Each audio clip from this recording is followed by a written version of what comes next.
स्वागत है आपका भारत वॉइस में। क्या इस देश में सबसे बड़ा मुद्दा राहुल गांधी है?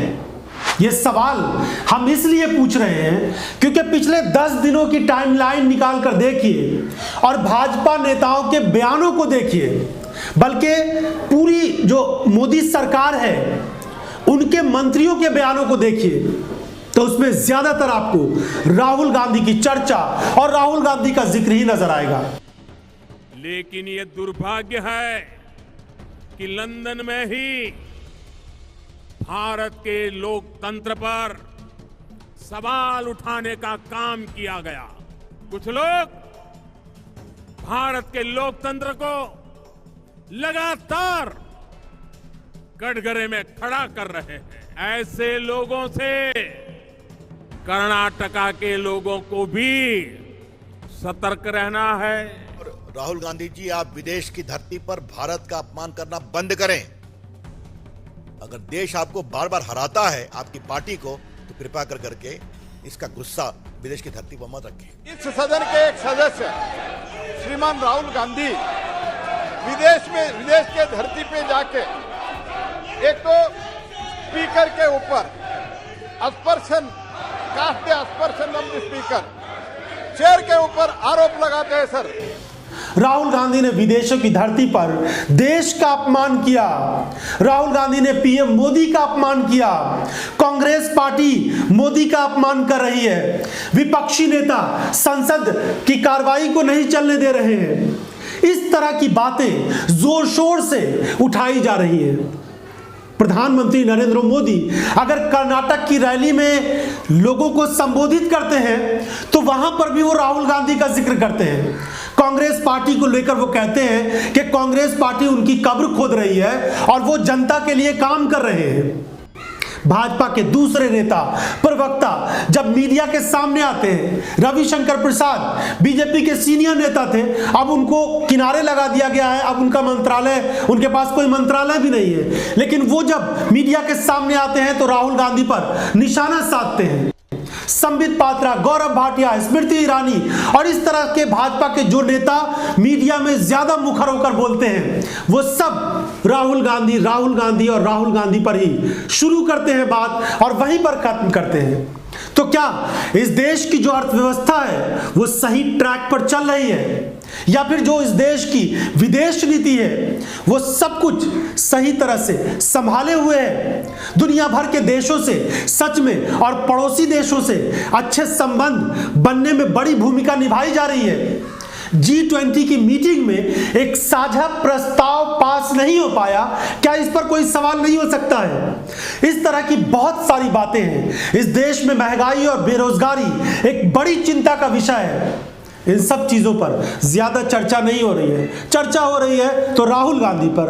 राहुल गांधी विदेश की धरती पर जाकर देश का अपमान कर रहे हैं। अब जब संसद की कार्रवाई शुरू हुई है तो फिर सत्ता पक्ष के लोग इस मुद्दे को लेकर उठा रहे हैं, राहुल गांधी से माफी की मांग कर रहे हैं।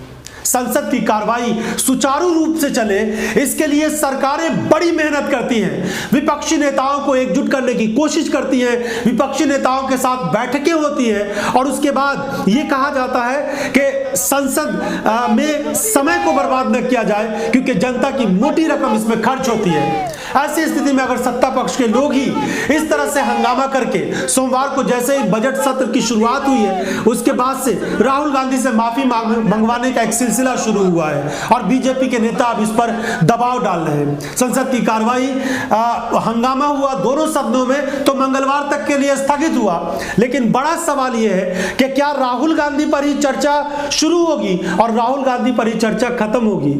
बाकी मुद्दे आखिर कहां हैं? इस देश में एक से एक मुद्दा है। सबसे बड़ा मामला इस समय अडानी को लेकर है, जिसको लेकर तमाम विपक्ष की पार्टियां एकजुट होकर सरकार से बस जेपीसी बनाने की मांग कर रही हैं और वो कह रहे हैं कि इसको इसको जेपीसी बनाकर इसकी निष्पक्ष तरीके से जांच कर दीजिए। अगर सब कुछ सही है तो कोई दिक्कत नहीं है, कोई समस्या नहीं है। लेकिन अगर इसमें खोट है, इसमें गड़बड़ी हुई है, सरकार की इसमें बड़ी भूमिका है, प्रधानमंत्री नरेंद्र मोदी की कोई भूमिका है अडानी को नंबर 2 तक पहुंचाने में, तो इस मामले की निष्पक्ष जांच तो होनी ही चाहिए। और यह बात भी मान लीजिए कि इस मामले में बड़ी गड़बड़ी तो हुई ही है, और इसीलिए विपक्ष के नेताओं को ऐसा लग रहा है कि अगर इस मामले में कोई जांच होती है तो पूरी सरकार जबरदस्त तरीके से घिर जाएगी, क्योंकि 2-4 लोगों को फायदा पहुंचाने के चक्कर में इस देश की एक बड़ी आबादी को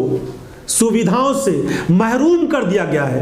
80 करोड़ लोगों को अगर मुफ्त अनाज दिया जा रहा है तो यह बड़ी बात सरकार के लिए हो सकती है, लेकिन इस देश की जनता के लिए बड़ी बात यह होगी कि उसके लिए ऐसे उपाय किए जाएं, ऐसे संसाधन तैयार किए जाएं, ऐसे रिसोर्सेज बनाए जाएं कि उनको रोजगार मिल सके, वो अपना काम कर सके, अपना उद्योग धंधा चला सके, उनको स्टार्टअप करने की सुविधाएं मिले। मोदी सरकार ने बहुत सारी योजनाएं तो लागू की हैं और बहुत सारी योजनाओं का ऐलान भी किया सत्ता में आने के बाद पिछले 7-8 सालों में। लेकिन सच्चाई क्या है? हकीकत यह है कि आज बेरोजगारी के सारे रिकॉर्ड टूटते जा रहे हैं, महंगाई के सारे रिकॉर्ड टूटते जा रहे हैं। वैसे भी सत्ता पक्ष के लोग इस बात को मानने को तैयार नहीं है कि भारत में महंगाई है। महंगाई तो दूसरे देशों में है और दूसरे देशों की बनिस्बत यहां पर महंगाई कम है। इस वजह से जब सरकार ये बात मानेगी ही नहीं तो महंगाई क्या कम होगी। इन सब के अलावा भ्रष्टाचार एक बड़ा मुद्दा है। कर्नाटक में भाजपा नेताओं के घर से अगर कैश बरामद होता है, पकड़े जाते हैं, तो फिर उस पर जांच नहीं होती है, लेकिन विपक्ष के नेताओं पर ईडी और सीबीआई की जांच होती है। इस तरह के बहुत सारे सवाल हैं। लेकिन इन तमाम सवालों के बीच अगर राहुल गांधी की चर्चा हमेशा होती रहेगी तो फिर यह कहा जाएगा कि क्या प्रधानमंत्री नरेंद्र मोदी और भारतीय जनता पार्टी ने ठान लिया है कि राहुल गांधी को इस देश का सबसे बड़ा नेता बना दिया जाए, और भाजपा के चाहते ना चाहते हुए भी राहुल गांधी का कद इस देश में बहुत बड़ा होता जा रहा है।